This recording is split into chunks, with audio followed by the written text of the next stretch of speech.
I never really set out to document it or to be like the grime photographer. You know, like I never really wanted that.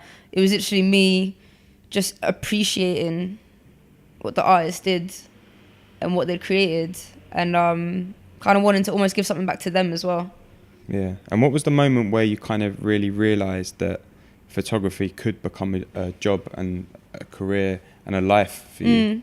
I think it was quite a gradual thing, but it was because after my foundation, I was still working part-time for a little bit. I was working at like a sneaker store, but I actually ended up leaving there and trying to pursue it as like a full-time thing, and I haven't had to go back there. So yeah, it's worked out all right so far. It's worked out all right. But then, because one thing I find really interesting, right, is obviously, you know, you've taken so many photos up until the point where, you know, your work's starting to get recognised, and then you're starting to be able to go and, you know, charge for doing shoots and you know, collaborating with brands and artists and whatever.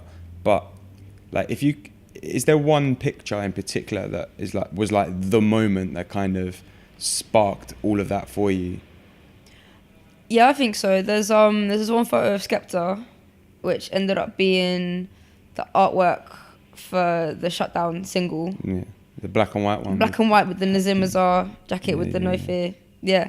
I think it was originally gradually, or I think I just made up a word there, originally gradually, but no, I think it was already slowly starting to happen before that. Yeah.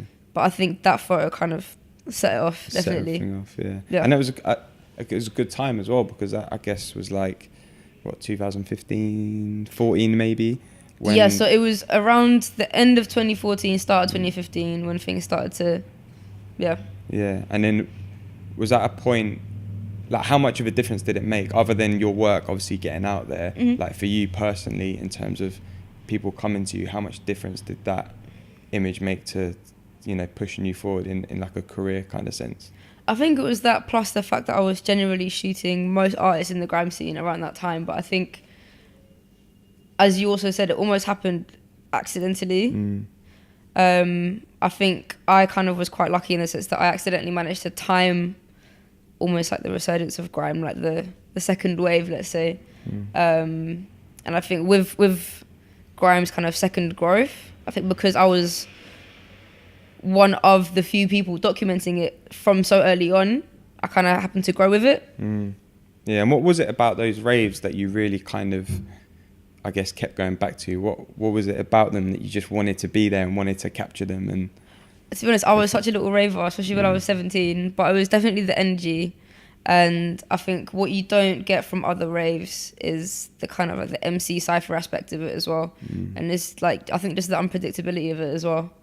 But yeah, definitely there's like, I don't really think you can compare a grime rave to anything else.